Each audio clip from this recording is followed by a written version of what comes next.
Tada, tada, tada. Good morning, good afternoon, good evening. Welcome to SMC with AREWA. My name is AREWA. I welcome you to my channel. If you are new, you know the drill. For the returning fans, Esheo, thank you for stopping by once again. Don't forget, for your advert support, donation, or for any discussion whatsoever, my contact is going to be in the comment section, or I'm going to leave it in the in the description below. I don't want to waste too much of your time because ó ń gbóná lára mi, ó ń gbá lára mi, ó ń gbá lára mi gidi gan ni. Hey, kéré o. Kọ́mọdé kó nílé kó gbọ́ kó sọ fún teko. Wọ́n ní kí ekulé gbọ́ kó sọ fún ti oko. Ẹgbẹ́ iṣẹ́ àkẹwà jókòó. Ó ti happen, ó ti zẹ̀, ó ti in fact. Àti mólè o, àti mú jigolo, àti mólè. Àti mú jigolo, àti mólè, àti mú jigolo, olè, àjíbólè, o àlọ́. Ẹgbẹ́ iṣẹ́ àkẹ́bọ̀ bí o, àti mólè o.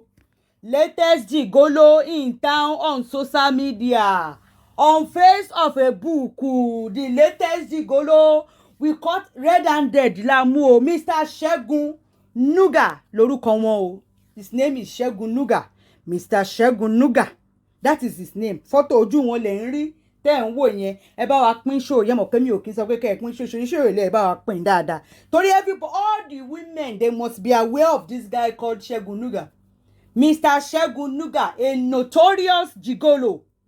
A notorious gigolo that that picks on vulnerable single mothers. That is what he is.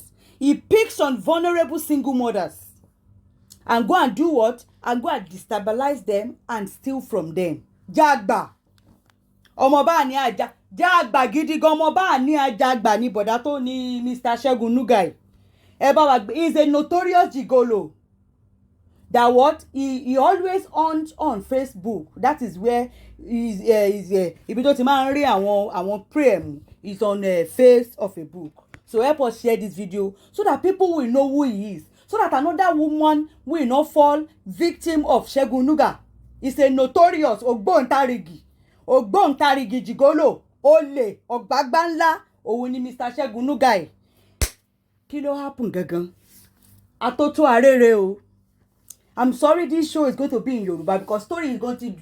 Somebody please, SMC fans, help us to, summarize in English for the Yoruba speaking fans, so that you can read what's going on. But this guy called Mr. Segun Nuga is a notorious gigolo. He's a thief, a notorious gigolo. He picks on vulnerable single mothers. He hunts on Facebook. That is where he picks his victim from. So this show, Atoto Arere Neja Bosinu Eto Leni Jare. So there's a lady called folashade for the newbies. There's a lady called folashade eloquence. If you are conversant on Facebook, you know who she is. But I know that a lot of people in here in YouTube that don't even know what that are not conversant with Facebook or the speakers and the stuffs on Facebook. So let me explain. This show might be long, but I'm very, very sorry. Okay, me like show me my long, but ele my long idea. Tori amu ole ni amu jigo láti expose here, so that another obìnrin ò tún ní fọ́ sínú kòtò. Torí olè ni ọ̀gbàgbà ńlá gidigidi ni ọmọkùnrin. Kódà ex-wife ẹ̀. Even though the ex-wife, they are still legally married. Because he has not divorced, they've not signed divorce letter. So they are just separated, but he's an estranged ex-wife. He even came out to come and shed light on the kind of person this Mr. Segun Nuga is. Abi mama wu ọkùnrin. Ẹni tó wáyé asán tó dẹ̀ pòfo. Òun ni Mr. Segun Nuga yìí. Olè ọ̀lẹ tó máa gbó. Ṣé rí ọkùnrin tó bá ti lè la owó bá máa gba owó ní ọwọ́ obìnrin. Obìnrin sá fún ọkùnrin bẹ́yìn. No matter how it is, ọkùnrin tó máa la owó tó jẹ́ wípé tó yẹ pé òun fún owó ló fi tàn wá, highest bidder ló máa bá lọ. Tóbìnrin mi ìbá fún lówó ń bò mí ó máa lọ. Highest bidder ní irú ọkùnrin tó bá ti ń gbowó lọ́wọ́ obìnrin, irú ọkùnrin bẹ́ẹ̀ yóò responsible, kò ní dignity. Ó ti ta birthright ọjọ́ ti pẹ́, ó máa sá fún ọkùnrin bẹ́ẹ̀ yẹn ni, because ọni tó bá bí ń léere, ọkùnrin tó bá tó ọkùnrin tó dángájíá tí ò kì í ṣe ọ̀lẹ tí ò ń ṣe olè kò ní máa jókòó kí ìwọ obìnrin kò máa bọ́ ọ kó máa gba owó kó má máa ṣe ẹ̀tọ́ ẹ̀ gẹ́gẹ́ bí ọkùnrin irú àwọn ọkùnrin bẹ́ẹ̀ yẹn ò ṣe é fẹ́ o no matter how it is irú ọkùnrin bẹ́ẹ̀ yẹn kó jìnnà kó sá 240 kó sá lọ ní má wà ní ọkùnrin tó bá ti lè máa béèrè owó lọ́wọ́ òwò obìnrin tó bá lè máa lanu bá ìgbàgà kó máa béèrè owó lọ́wọ́ ẹ̀ tó dẹ̀ mú tó dẹ̀ ń la owó báyìí tó ń fi àtẹ lọ́wọ́ ẹ̀ gbà sá fún ọkùnrin bẹ́ẹ̀ yẹn tí òun ṣe pé ó rọ lápá ó rọ lẹ́sẹ̀ tí èyí ṣe pé bóyá ojú ẹ̀ fọ́ tí ó sọ pé bóyá ó ní disability bó ní ti disability gan nǹkan burúkú ni kí ọkùnrin máa jókòó kó máa làtàwọ́ máa fi máa gba owó lọ́wọ́ obìnrin kó máa lẹ́nu máa gba owó lọ́wọ́ obìnrin irú ọkùnrin bẹ́ẹ̀ yẹn àgbákò gidi gan ni àgbákò ọkùnrin nírú ọkùnrin bẹ́ẹ̀. Folashade Eloquence, a very beautiful young this man senior this lady ó fi 11 years òun ni Segun nuga fi ju Folashade lọ. She's into skincare and some other businesses. I think she resides in the UK with the guy as well. So they engaged. They announced he actually engaged her on Facebook because we all saw it. So they've been together, I think, going to 4 years. The lady Eloquence Folashade just, ó kọ́kọ́ write up kan síta pé òun àti Segun nuga o àwọn ò fẹ́ra wọn mọ́ o. Everybody wá wò pé kí ló ń ṣẹlẹ̀ lọ́n bá kọ́ ẹjọ́ lọ́n bá rò tọ́n bá ní kọ́tẹ̀ wá sọ pé báwo ni wọ́n ṣe pàdé. This man ó ní ìyàwó, the wife or let me say ex-wife is also a Facebook speaker, straight to the point. I think her name is Mrs. Ayo. She's she has a talk show on Facebook called Straight to the Point. You can go and Google it and see. I don't want to include her picture in here because the story to based upon, even though she came out to do her own show in clarifying herself and shedding light into the matter. Now, Folashade, even though as I continue the story, Folashade náà ní point tiẹ̀ o because ẹjọ́ ẹni kò lè jẹ́ tara ẹni ká má mọ̀ ọ̀dà ká má lè sọ a máa sọ ibi tí òun gan ti kùsẹ̀ because òun náà ó kún díẹ̀ káàtó ṣùgbọ́n ọmọkùnrin yìí àgbákò ọkùnrin ni àgbákò ọkùnrin gidigidi gan ni. Ó meet Folashade lórí face of a book. He went to Mama Esabod to go and tell Mama Esabod that please I want to marry this Folashade. But initially, Folashade, I think some years back, maybe 4 or 5 years back, he had a very big scandal on Facebook. That the word punani, it comes from Folashade when the Facebook franca was still bruising. It was still hot. She was attacked vigorously because her then ex-boyfriend. Ṣé kí lorúkọ bọ̀bọ́ yẹn náà ṣé ìròbò kọ́ ni mo ti gbàgbé orúkọ ex-boyfriend ẹ̀ but tí bá rántí bóyá ń sọ̀rọ̀ lọ I will say it. Had a very big scandal with that ex-boyfriend of ours some years back. That how she spent money on the guy, even brought the guy from Nigeria to the UK and stuff like that. Did a lot of things for the guy. At the end of the day, the guy betrayed her, and she couldn't lose with the guy. So the guy went to join someone that is like an enemy that is fighting Folashade. I'm just summarizing it all. On Facebook, in one of the Facebook speakers, went to that one and start telling those ones, àwọn àṣírí Ṣadé. Ó lọ ń bá èèyàn kan nǹkan náà àwọn Facebook speaker tí wọ́n àti Ṣadé tán jọ ń jà nígbà yẹn lọ́hùn.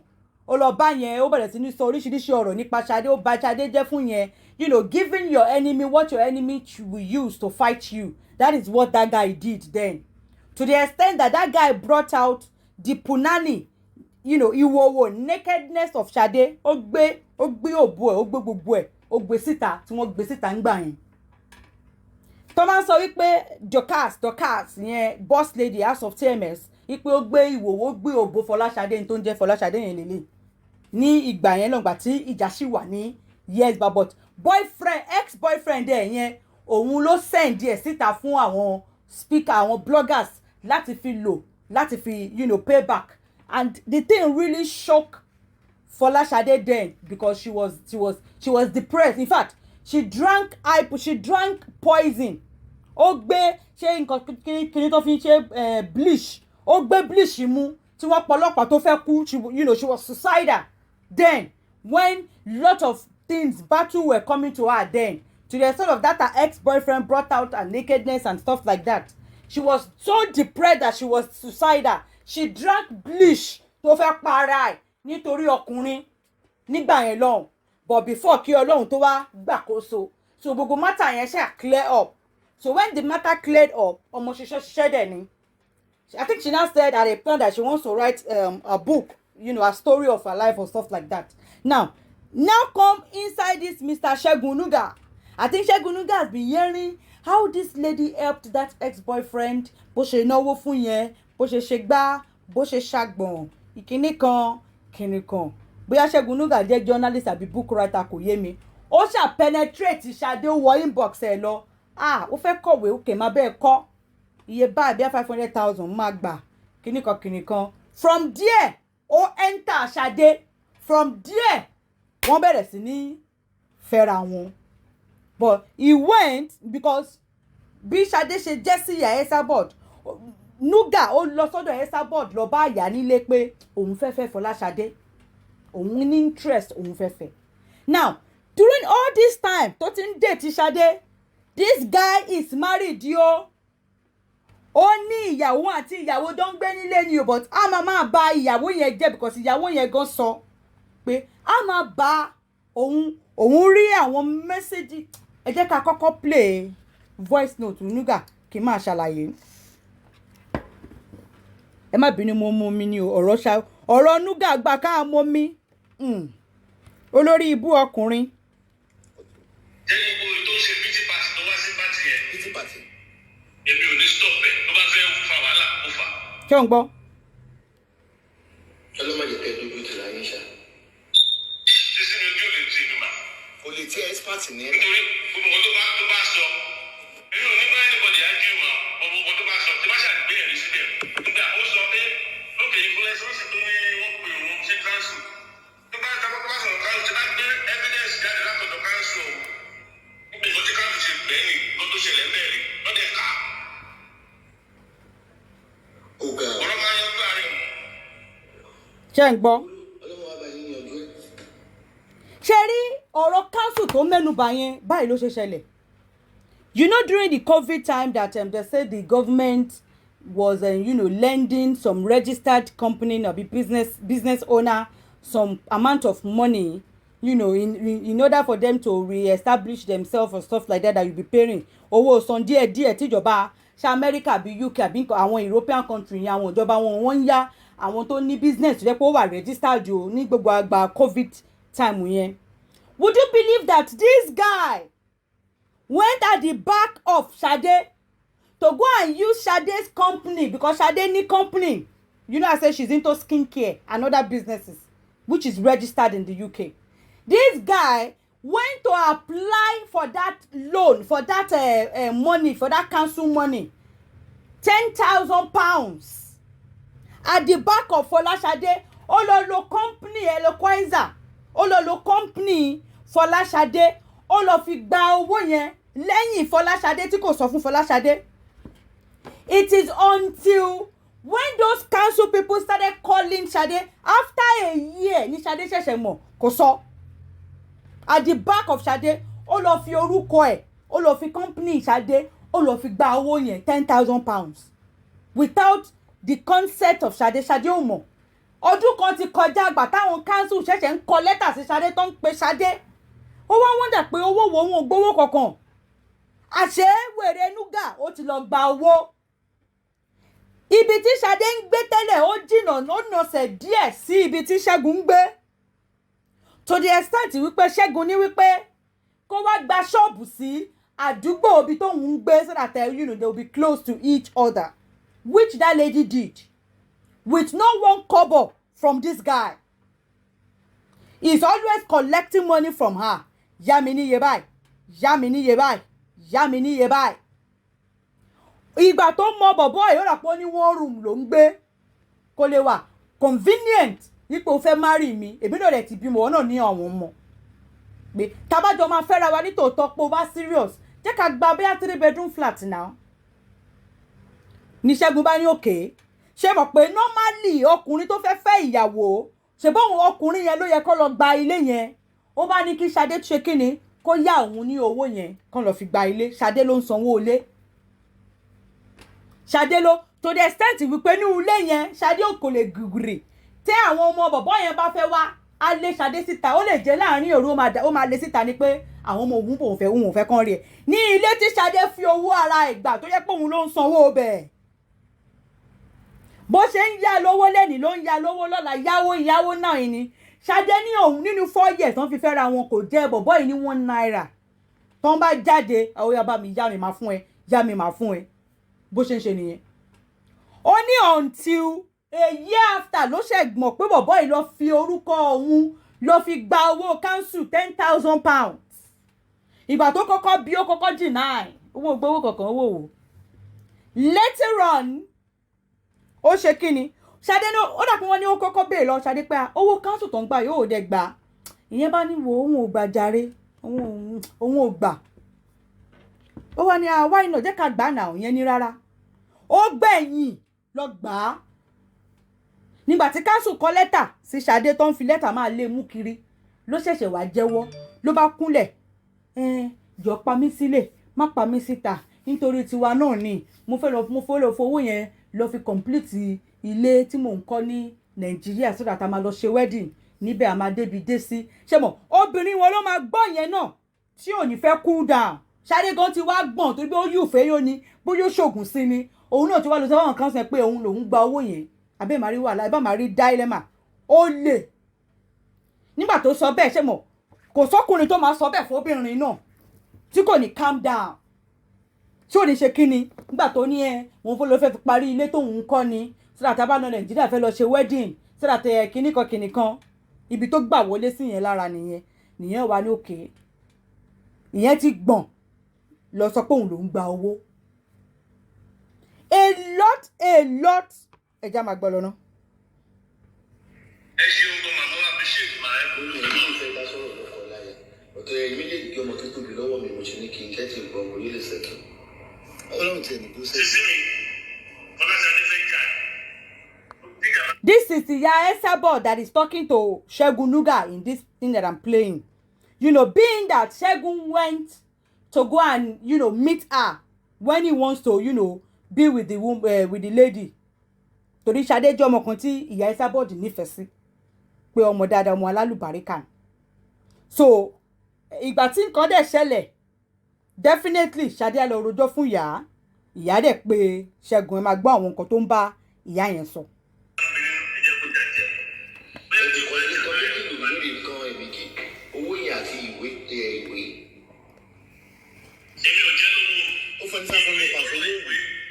ó fún Ṣadé fún bọ̀bọ́ yìí ní 500,000 pé òun fẹ́ bá fi kọ ìwé àtìwé o àtọwọ́ o ní ọdún 4 yẹn nuga ò gbé kankan lẹ̀ o ní olè jìgólò yìí.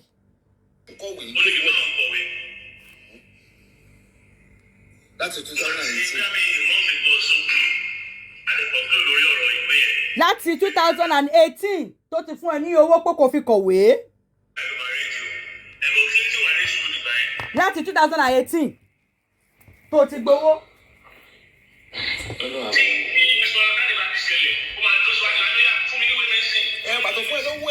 ìgbà tó fún ẹ ní owó báwo ni kò ṣe ní sọ pé kò fóun ní owó òun láti 2018 tó fi penetrate wọ ọmọbìnrin yẹn ipe ò fẹ́ bá o gbọ́ pé kó fẹ́ bá kọ̀wé ó dẹ̀ fún ẹ ní 500,000 àti 2018 yẹn jọ ìwé wo ni Ṣẹ́gun Nuga nǹkan tí ò ti rẹ̀ di.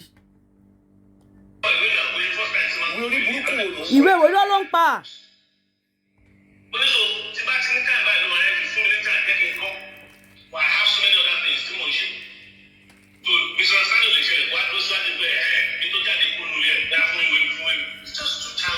It's not childish because you are a thief. O lè ní ẹ́.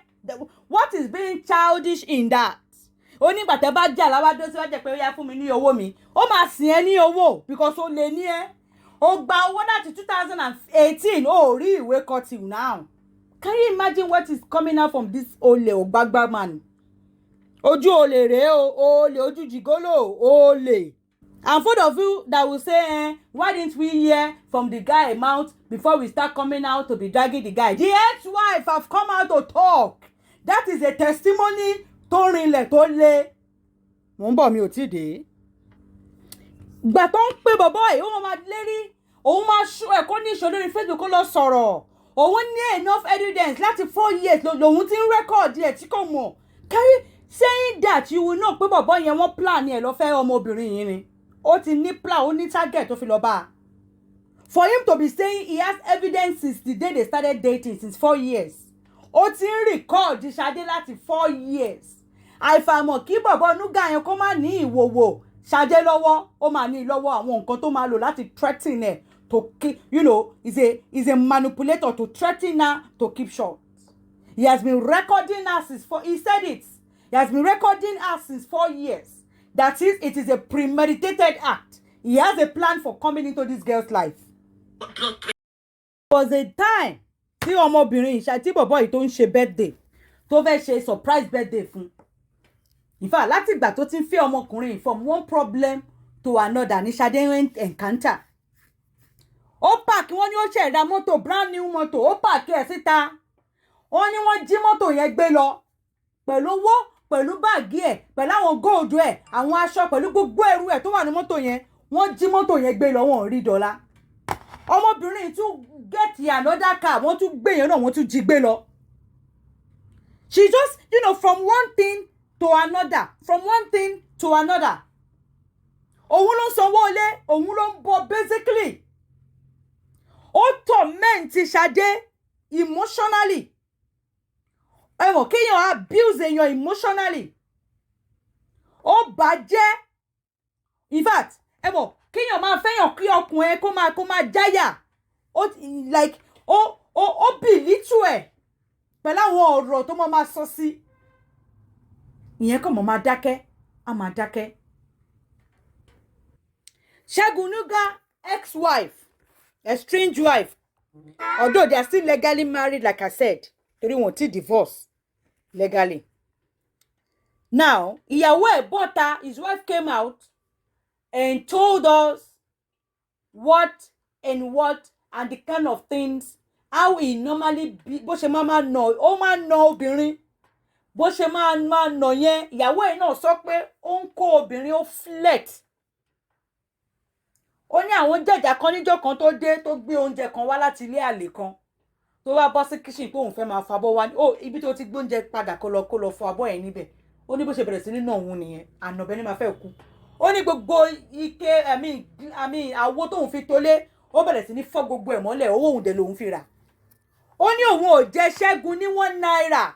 Obìnrin ìyàwó ex-wife ẹ̀yin ló ṣèwé fún. You know, that woman said a lot of things. The kind of person Segun is. How he dupes woman up and down. Now, what I want to use from where that woman, from what the ex-wife came out to narrate, is the part of her. Is the part of her explaining that, because initially people thought the guy was probably single. You know, divorce, not knowing that Ṣadé has been dating this guy. He's a married man. Because he was legally, technically married, living with the wife. Ṣadé ti ń date bọ̀bọ̀ yìí nígbà tí bọ̀bọ̀ yẹn ṣì wà ní ilé pẹ̀lú ìyàwó ẹ̀. Ṣadé mọ̀ pé ọkọ ọlọ́kọ ni, ọkọ ilé èèyàn kan ni. And the wife is also a speaker on Facebook, same as Ṣadé is a Facebook person. So, the ex-wife said, òun ní password fóònù ọkọ òun máa ń check him up, obìnrin máa ń check fóònù ọkùnrin gbà mí. Ó náà wá rí oríṣiríṣi ohun chat pẹ̀lú òun àtàwọn different obìnrin. Ṣẹ́gun ló máa wọ inbox àwọn obìnrin lọ máa toast wọn. Ó wá ní òun wá rí ibi tó ti òun àti Ṣadé tó ń jọ chat. Tó ń jọ wá wò pé òun mọ lady yìí náà. Ó ní gbogbo ṣe wọ́n máa ba òun jẹ́ fún lady yẹn. My wife is not good, my wife ṣe gbá ẹmọ bí ọkùnrin wọ́n ṣe máa ń ba obìnrin jẹ́. ó sọ oríṣiríṣi àwọn irọ́ bó ṣe ń parọ́ fún Fọlá àmì Ṣadé. Ó wá ní ìjọ́ kan òun dákẹ́ òun wò ń rọ òun ò sọ̀rọ̀. Ìjọ́ kan gan òun ká wọn. But ó wá ibi tí mo fẹ́ múlò because àwọn èèyàn ń rò wípé bóyá Ṣadé ni ọ̀dọ̀ victim ni, but at the same time ká má tún pẹ̀lú nǹkan tó tún tẹ̀ lórí Ṣadé. Because Ṣadé knew that bọ̀bọ́ yìí is a married man. Ó dẹ̀ mọ̀ pé ìyàwó ẹ̀ sọ̀rọ̀sọ̀rọ̀ lórí Facebook bí tòun ni. The wife said, let me play what the wife said. Nígbà tí mo gbọ́ nǹkan tó ṣe sí lady, to be sincere, mi ò pity. Mo pity as obìnrin. Ẹ tí bá tún wò, I called you, I spoke to you. Mo bẹ́ẹ̀ sọ̀rọ̀ pé má jẹ́ ká ṣe kí ní orí Facebook lájọ́ wa kìnnìkan. Ó bú mi ní náà. Ó sì make statement kan. Èmi sì mi ò mọ̀ tọ́jú ọkọ. Kẹ́ ń gbọ́. Bóyá àwọn ọkọ wọn ló sọ. The wife said when she could take like baton wole take ẹ mọ́ because sọ̀rọ̀sọ̀rọ̀ ní ẹ sọ̀rọ̀sọ̀rọ̀ ní mí. Ọkọ òun ó máa ń kóbìnrin quite all right. Ó ní òun pé Ṣadé òun kọ̀ọ̀lẹ̀ because òun apart from pé òun ka messages wọn òun ti ká wọn níjọ́ kan tó parọ́ pé ó wá rí òun ní òun ká wọn bí ní cafe àbí restaurant kan ó wá rí òun ló fẹ́ gbéṣẹ́ òun fẹ́ kọ́ òwe ni òun wá wò pé but àwọn ní studio bàbá yẹn àti ìyàwó yẹn ní studio pé ṣebí studio ló yẹ kó ti entertain ẹ̀ tó bá yẹ pé tòótọ́ ni you know but ó wá ní òun pé Ṣadé pé ẹ ṣàgbọ́ tó sọ pé má jẹ́ kí a ṣe kinní yìí o fọkọ mi sílẹ̀ sọ̀rọ̀sọ̀rọ̀ ní ẹ́ sọ̀rọ̀sọ̀rọ̀ lèmi náà ó máa look you know bloody somehow ó ní Ṣadé bú òun pé kìnìkan ìwọ tó mọ̀ tọ́jú ọkọ ẹ̀ bọ̀ àwọn those are part of the things irọ́ tí Ṣẹ́gun ti pa fún Ṣadé yẹn nípa ìyàwó ẹ̀ ṣé mọ̀ it is another case tí Ṣadé bá mọ̀ wípé bí ẹ tí Ṣadé ò bá mọ̀ wípé married man ni ọmọ ọkùnrin máa ń parọ́ fóbìnrin ó lè níyàwó lé kó lóhùn níyàwó pé àmì ò níyàwó mò ń dágbé ní kìnìkan ìyàwó mi gbá ìyàwó mi agbọ̀n ọmọlákọ ọkùnrin that is another case tí ò bá mọ̀ but Ṣadé mọ̀ wípé he is a married man ọkọ èèyàn kan ni ọkọ ẹni tó dẹ̀ jẹ́ ẹni tó mọ̀ lórí Facebook ni tó dẹ̀ jẹ́ sọ̀rọ̀sọ̀rọ̀ lórí Facebook tó dẹ̀ pé ìyàwó ẹni yẹn náà ó pè ẹ́ ó bẹ́ẹ̀ sọ̀rọ̀ ó wọ̀nú ẹ ó bú u then you went ahead and snatch it is more like snatching the man because you know wípé married man ni so you were literally dating a married man and you know decided to go and marry that married man ó mọ̀ wípé married man ni ọkọ ọlọ́kọ ni so ó wá gba fàwọ̀rajà lọ́kọ ó wá ṣe kí ni ó wá gbé pé ó fẹ́ ó gbé níyàwó ó wá gba owó ó dùpù ẹ ó jẹ gbèsè sí ọlọ́run ó wá lọ ó lé ẹ bọ́ta báyìí ó lé ẹ bọ́ta nínú ilé tó fi kó ó wá lọ ń pe àwọn ọ̀rẹ́ ẹ̀ pé ó fẹ́ lọ kó ẹrù ní ilé ẹ̀ ó wá change kọ́kọ́rọ́ ó wá block ẹ everywhere ní ilé tó jẹ́ pé ìwọ ló sanwó ẹ̀ Ṣadé ilé tó jẹ́ pé ìwọ ló sanwó ilé yẹn ó tiẹ̀ máa dúpẹ́ pé ò ṣàbíamọ fún because ìyàwó ẹ̀ yẹn gan sọ wípé ẹni tí kò kí ń tọ́jú ọmọ ó ní 29 pounds ló ń fún ọmọ ní in a month owó ìbànújẹ́. ló sọ fún wọn pé àwọn tọ́jú òun because nǹkan tó fi bí mi pẹ̀lú nǹkan tó fi mí ìmọ̀ tọ́jú ọkọ. Ṣadé fi pé àwọn ìyàwó yẹn ò mọ̀ tọ́jú ọkọ nígbà tí ìyàwó pé wá o ẹni yìí ọkọ mi ni o sọ̀rọ̀sọ̀rọ̀ ní ẹ̀ sọ̀rọ̀sọ̀rọ̀ ní mi o má jẹ́ ká go down that road o lè má mọ̀ kó bóyá ó marry but òun mo ṣe ń pè ẹ́ báyìí kó ba lè mọ̀ pé he's married o but Ṣadé abused the woman àwọn nǹkan tó fi bú pé ẹgbẹ́ni dákẹ́ ìwọ tó mọ̀ tọ́jú ọkọ okay ìwọ Ṣadé tó wá mọ̀ tọ́jú ọkọ Folashade ń gúnyán fọ́kọ ó ń ṣe bẹ̀ fọ́kọ okay ìwọ tó wá ń gúnyán tó ń ṣe bẹ̀ fọ́kọ sẹ́nu kí wá ló wá happen o Side chick that snatch a married man. At the end of the day, now we should be, doing a pity party that the man duped her and, Jack Silonu and broke it off. It is more or less like a karma, because what were you expecting? Ọkùnrin tó bá ti ṣe kíni, tó bá ti fẹ́ máa justify, láti máa sọ àwọn nǹkan tí obìnrin tí bí yóò bá ṣe. It is wrong. At the end of the day, ìwọ tó ń gúnyán tó ń sebẹ̀ fọ́kọ, jọ̀ọ́ o, kí ló wá happen báyìí o? Ìwọ tó ń gúnyán tó ń sebẹ̀. Another thing ni tó yẹ pé ọkùnrin àti obìnrin wọn ti divorce. That is another thing entirely. But eléyìí, wọn ò tí divorce. They are still married, still living together. So tó bá wá sọ fún ẹ, ìyàwó mi èèyàn burúkú ni, kò ṣe kígbá, kò fún mi lówó, kò dáná fún mi, ó ṣe gbá o, ó ṣàgbọ́n o, ìgírí kan, ẹni tí jẹ́ pé ìyàwó tẹ́ jọ ń gbélé ni o. Tó bá ti ń ba ìyẹn jẹ́, torí pé kó wọ̀ bá lè fẹ́, jọ̀ọ́ máa bàwọ́ jẹ́ fẹ́lòmíì náà. Ká ní òun àti obìnrin yẹn ti separate, wọ́n ti divorce àti ẹ̀gbọ́n kò ẹni tí tó bá sọ nípa ẹ̀ kò parọ́ mọ́. Bùkọ́ kò sọ láti fẹ́ entice ẹ̀, no. Òun àti yẹn ti fira wọn sílẹ̀ tipẹ́. That's another case purely.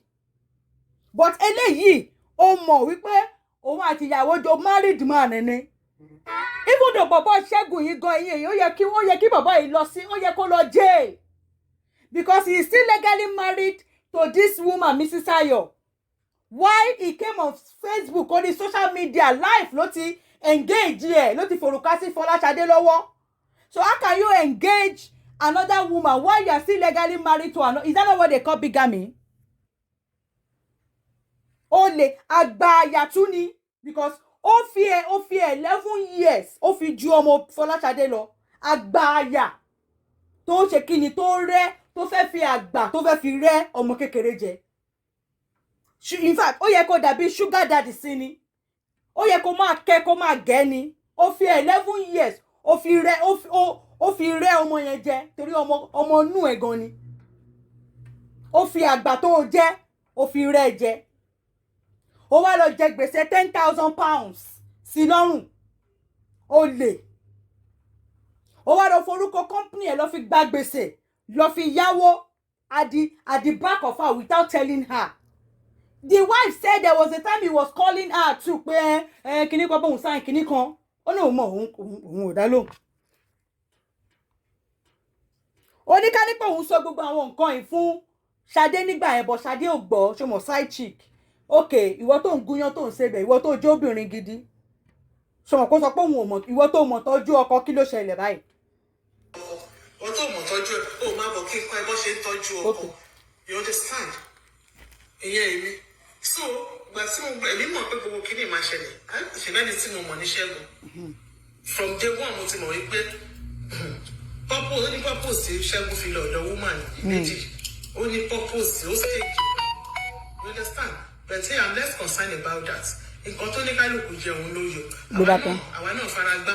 Àbí o. Kúrò nù ẹ̀. Òun náà ti fara gbá ní ó kúrò nù ẹ̀. Bẹ́ẹ̀ni. Another victim ni ẹni ẹ̀ tún máa ní Ṣẹ́gun. Another victim láti gbọ́ wípé Ṣẹ́gun tuntun fún yàn kan lóyún, ẹni yẹn gan is 7 months pregnant. Another victim is already pregnant. Àbẹ́ ìráyé lóde báyìí. Òun ló ṣe yẹ kíyàn expose irú o jigolo ọkùnrin báyìí so that another obìnrin ò tún ní kó sínú páńpẹ́ ẹ̀. Because you ma always catch victim. Òun àti Ṣadé wọ́n bẹ̀rẹ̀. Wọ́n bẹ̀rẹ̀ relationship yẹn. Wọ́n bẹ̀rẹ̀ sí rí oríṣiríṣi message lórí fóònù Ṣẹ́gun. Sweetheart, call me, I miss you. Gbogbo ẹ̀. Ìyẹn náà Ṣẹ́gun náà tó bá fẹ́ pè. Ìyàwó Ìjẹ̀bú. Bó ṣe ń pè ní ìyàwó Ìjẹ̀bú. Wọ́n máa sara, wọ́n máa ṣe. Mo ṣáà pè méjì, and this lady was someone tí mo like. She will show one by fracas. Doing this because she's beautiful, because I will not deny the fact that she's beautiful. I'm a beautiful woman too. I just like her because I love good things, beautiful things. So, Musha like him by. So, but you worry. Don't show any corny money, my cocoa message. No, if you go to message, me, my poruko, me, poruko. Oh, try. Oh, targets me. Oh, targets. Oh, when it to my targets. because kò ṣe olùkọ́ ló kọ́kọ́ message. Mo rá àwọn tó message, mo rá àwọn ní gbogbo àwọn tó wà ní orí Facebook tó ń ṣe fracas yẹn tí mo rí àti àwọn tó wà ní Dublin àtàwọn tó ń ṣe fracas ní tó wà ní Dublin yàtọ̀ sí ìyá mi mọ̀ bóun àti ìyá ṣe connect bẹ́ẹ̀ mo mọ ẹnìkan náà tó wà ní Dublin tó ń ṣe show ó wọnú inbox yẹn ó tún wọnú inbox àwọn populars àwọn ẹ̀ṣẹ̀ àmọ́ àwọn popular ones. Oyè wa wọ́n ní Àbíkẹ́ kó mọ́ Àbíkẹ́ communication gan-an ó jẹ́ kán rán Ṣẹ́gun bá ṣe rí àmẹ̀bọ̀ ni. Facebook wọn tó mẹ́sẹ̀gì wọn tó ṣàtì rẹ̀ ṣe ṣàmù pé mo ṣàrẹ́ ní ṣe ń gbọ́. Ìgbà tó pẹ́ mi ṣàmù bóun ọ̀rọ̀ wọn àti ẹni tá à ń wí bó ṣe wọ̀ ọ̀rọ̀ wọn ṣàwọ̀. So ìgbà tí wọ́n á bẹ̀rẹ̀ sí ní kíní yẹn kó wọ́n wá èmi àti ẹ bẹ̀rẹ̀ sí ní argument lórí ọ̀rọ̀ yìí nínú ilé.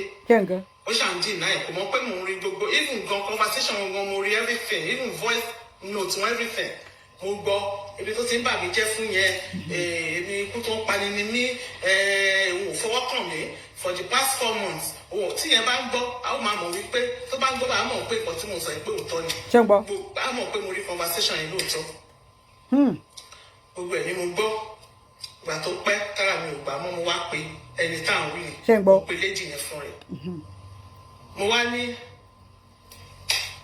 mo ní ẹni báyìí ni mí mo ní ìyàwó Ṣẹ́gun Nuga ni mí mo ní I'm a Facebook person mo ń sọ̀rọ̀ lórí Facebook mo ní ìwọ náà sọ̀rọ̀ lórí Facebook mo ní má pè Ṣẹ́gun mọ́ o ò lè fẹ́ Ṣẹ́gun because this thing will just get messy. Because we are gbogbo àwọn méjì wà ní fájọ́ ń ṣe sọ̀rọ̀sọ̀rọ̀ lórí Facebook. Bẹ́ẹ̀ni. Ó jẹ́ àkọ́kọ́ deny bó dẹ̀ ṣe deny bẹ́ẹ̀ mi ṣe bá sọ̀rọ̀ kan ló ṣe bá mi sọ mo ní you know I like you mo ní because mo máa ń wo show ẹ̀ mo ní mo ní kò jẹ̀ máa mo ní mo like ẹ̀ gan so mo dẹ̀ rí pé ó dẹ̀ pé èmi rí bí ẹni tó gentle lórí Facebook tó bó ṣe máa ń ṣe bẹ́ẹ̀ nígbà tí máa fi wá sọ̀rọ̀ opposite bí mo ṣe ń rí ló ṣe bá mi sọ̀rọ̀ mi ìyẹn báyìí mọ̀ kó lè bá mi sọ̀rọ̀ bẹ́ẹ̀ yẹn. Ìwọ ọmọbìnrin yìí ọ̀nà ló wá dáríjì ẹ́ torí kò sí kòtò láàrin mi àti ẹ̀ ó bá mi kọ̀wé ní don't ever never in your life don't ever call my phone again never in your life.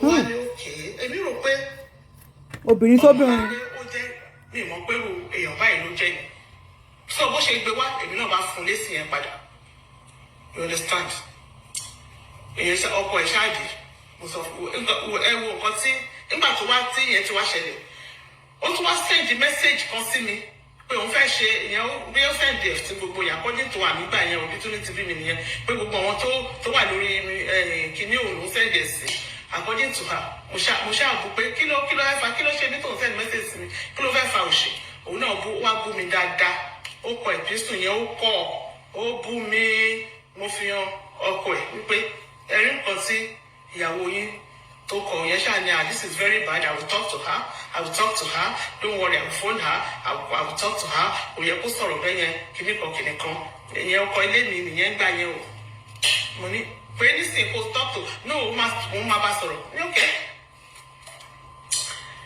So I'm clearing the fact that some people were saying pé Ṣẹ́gun was single nígbà tó jọ pàdé Ṣẹ́gun was single kankan we were still very much together. But very very much together and that lady was aware of that. I don't know if other people that don't share show lórí mi kìíní o bóyá they are just trying to protect her or they were not. They were just trying to pity party her. That is why I said only between Ṣadé náà tó ti jẹ̀bi is more or less like a karma side chick. She was a side chick that was aware that the man was married. He wasn't single when Ṣadé met the Segun Nuga. Segun Nuga was not a single man. He was a married man. To the extent that the wife called you, Ṣadé, that this and the wife is a sorosoro. You are a sorosoro. The wife called you as a show of respect. You abused the wife and said, "Ìwọ tó mọ̀ tọ́jú ọkọ, ìwọ tó jẹ́ pé kíní kan, blasted." So she was very much aware that the man is a married man. He was not single. Ìyẹn fún àwọn èèyàn tó analyze tí wọ́n sọ wípé bóyá kò single. Ṣadé dẹ̀ mọ̀ pé kò ń ṣe single man. Ó wá dupe Ṣadé. Ó ṣe kí ni ó dupe. Another woman is pregnant for this man now. Show tíyàwó ẹ̀ ṣe ó long mi ò lè play ẹ̀ tán. But àwọn key place tí mo fẹ́ kẹ́ mú lónìí yẹn. Segun nuga ẹ bá wa pè kó wá lọ san gbèsè £10,000 ó lọ jẹ sí ọ̀run ọmọ ọlọ́mọ. Ó lọ fi orúkọ company ẹ̀ ó lọ fi gba owó council lẹ́yìn ẹ̀. Ó jẹ́ kó mọ̀. After ọdún kan nígbà táwọn council kọ lẹ́tà sí yẹn nìyẹn ṣẹ̀ṣẹ̀ mọ̀ ó sọ fún. Ó tún wá ní pé kó wá gba ṣọ́ọ̀bù sáàdúgbò bí tó fẹ́ máa gbé. Ó fún ní £1 pẹ̀lú gbogbo owó tí ọmọbìnrin yẹn ná. Tóun gan ọmọbìnrin náà ti lọ gba lóònù o. Tí lóònù yẹn sì wà lọ́rùn ẹ̀ ìwọ tún lọ gbowó council sí lọ́rùn. Ó wá sọ ní ìsìn pé wò ó ṣe mọ́. Ó wá tilẹ̀kùn ó wá block everywhere. Ní ilé tó jẹ́ pé Ṣadé òun ló fowó ara ìgbà ilé ó fún ní wọn. Ṣebí wọ́n ló yẹ kó ṣebí wọ́n lọkùnrin. Ó ní kẹ́ kó kúrò nínú one room tó ń gbé. Ìwọ ló yẹ kó lọ gbalé. Ṣadé ló tún sanwó ilé. Tí àwọn ọmọ ẹ̀ bá fẹ́ wálé á lé Ṣadé síta pé òun fẹ́ káwọn ọmọ òun rí ní ilé. Ṣadé gan gbàgbàkúgbà mọ́ra o. Ṣé ìfẹ́ náà nìyẹn? Ṣé ìfẹ́ la máa pè yẹn báyẹn? Àbí pọpọlọ orí yìí ò pé.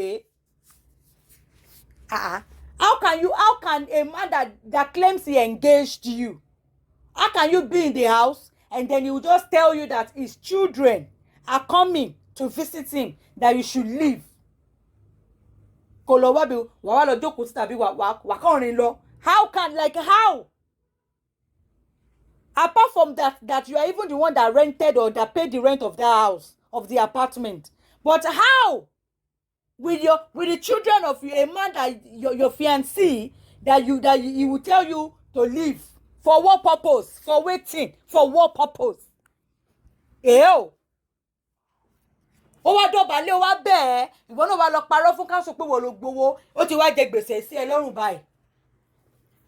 He has targeted another maga. All women should be aware. I think he's in Dublin or UK. Ẹ jẹ́ kí fọ́tò ojú Segun nuga ó lè jigolo. Alápá má ṣiṣẹ́ ọkùnrin. Alápá má ṣiṣẹ́ ọkùnrin lazy. He's a lazy man to the core. Ìyàwó ẹ̀ sọ ó ní owó ìjọba ló ń gbà £29 a month òun ní child support tó ń send sí. Ó ní tó bá wo owó yẹn pé òun àkọ̀wò pé ó ní there several times nígbà tó ń gbé lọ court. Kò níṣẹ́ tó ń ṣe ìgbà tó máa ṣẹ̀kẹ̀ kò níṣẹ́ owó bàbá ló ń gbà. Kò ṣiṣẹ́ kò ṣàbọ̀. Géńdé ọkùnrin fine boy ló ń tà kiri. An irresponsible man. Bóyá dé lóògùn fún wọn ni tó bá lóògùn fún oògùn ẹ ti bàjẹ́. Ṣadé eloquence ẹni the last victim tó máa mú ojú gbogbo obìnrin mọ̀ sílà ó lè ní bọ̀bọ̀ ẹ̀. In fact ó yẹ kí a lọ háyà wọnú ọlá kó bá wa lọ fi beating ba gbogbo ojú bọ̀bọ̀ yìí jẹ́. Wọnú ọlá we must hire you. Airport lọ bá wa lu bọ̀bọ̀ yìí pa. Ó lè ọ̀gbágbá jigolo lazy man. Ẹ bá wa judge ọ̀rọ̀ yẹn o because Ṣadé náà jẹ̀bi married man ló lọ gbà. Ìyàwó ẹ̀ sọ pé ó fi pé o smart. Ó fi pé ó fẹ́ gbà òun láyọ̀. Ó fò àṣẹ èrí òun ló gbà lọ yẹn Ṣadé. At the end of the day kí ló ṣẹlẹ̀ ẹlẹ́sẹ̀ oṣù tí ni bọ̀bọ̀ yìí gan. Ìwọ tó mọ̀ tọ́jú ọkọ, ìwọ tó mọ̀ mọ́ pamper tó mọ̀kọ́ tó mọ̀ kẹ́ tó mọ̀ gé ọkọ. Kí ló ṣẹlẹ̀ Ṣadé? Kí ló happen? Bye. Segun nuga speaking pai olóyìnbó sọnù. Hello, ẹ kú àsìkò yìí níbikíbi tí ẹ ti ń gbọ́ mi. Orúkọ mi ni ọmọọba Oyíndàmọ́lá, aláṣẹ àti olùdarí Timas Place, ní ibi tí a ti ń ta àwọn nǹkan bíi gold, 18 karat gold, 22 karat gold àti 24 karat gold. Oríṣiríṣi gold tẹ́ bá ti fẹ́ òun ló wà ní Timas Place. Ṣé ẹ fẹ́ customize orúkọ ni ẹ kàn sí wa a máa ṣe fún yín. Ṣé ẹ̀yin rí gold kan tẹ́ rò pé ó ti tóbi jù tẹ́ wá rò pé gram tẹ́yin fẹ́ kò tó yẹn ẹ send gold yẹn sáwà àwa máa gbé grams tẹ́ bá fẹ́ a máa gbé jáde fún yín. A ní àwọn nǹkan oríṣiríṣi bíi Senegal, a ní àwọn nǹkan oríṣiríṣi bíi àwọn àbáyà wà, àbáyà náà tún wà, jalamiya wà, Jalamiya náà tún wà. So ó pọ̀ oríṣiríṣi nǹkan tẹ́yin rò pé àwọn kan ní tó pọ̀ rẹpẹtẹ tẹ́ máa rò pé jalamiya nìyẹn tẹ́ bá dọ́dọ̀ Timas Place a máa sọ fún pé jalamiya, a máa fún yín ní jalamiya, a máa fún yín ní àbáyà. Wọ́n ṣàbẹ̀yà tó yẹ pé Muslim nìkan lè wọ̀ lọ sí church, ẹ lè wọ̀ lọ sí party ní àwọn àbáyà àti ọ̀dọ̀ tiwa ní Timas Place. À ń pè wọ́n ní luxury àbáyà. A ní àwọn stone scarf, àwọn #1 Kama stone scarf. A ní wọn lóríṣiríṣi. A ní Senegal tó pé Senegal ránṣẹ́. Iléyá tí ń bọ̀ ìyàwó lé ẹ pera yín jẹ kàn sí Timas Place. Ẹ jẹ́ ká fún yín ní àwọn aṣọ tó jẹ́ wípé àwọn ọkọ yín gan atún yín gbé ní alẹ́ ọjọ́ iléyá ní Timas Place. Ẹ kàn sí wa. A ní àwọn nǹkan oríṣiríṣi, shoe and bag wà, bàtà lásán wà, bag lásán wà, ní nǹkan oríṣiríṣi, sunglasses wà. Ẹ check wa out at Timas Place lórí Instagram. Ẹ pè wá lórí WhatsApp. Kẹ́ send message sí wa lórí +1 347 279 2078. English wears náà lẹ fẹ́ ẹ kàn sí wa, a máa gbé jáde fún yín. Ṣé US wears ni, ṣé UK wears ni, ṣé Turkey wears ni, bí nǹkan tó wà lọ́rùn mi a máa gbé jáde fún yín ní Timas Place. Ibi tó yẹ wípé owó tẹ́ fi ra nǹkan á wù yín lórí, ẹ tún jẹ́ gbádùn ju owó tẹ́ fi ra nǹkan lọ. Ẹ check wa out lórí Instagram page wa at Timas Place. Ẹ check wa out lórí TikTok page wa Tima01. Kẹ́ wá wá àwọn nǹkan oríṣiríṣi tá ní. You are free to call me anytime, any day. If you have any questions on gold, or you want to ask something you don't know, or you don't understand about gold, but you have more difference to align 18 karat, C22, C24, C14, C10, C8, call me anytime, any day. Mo wà nílé màá dá yín lóhùn. Ẹ ṣé gan-an.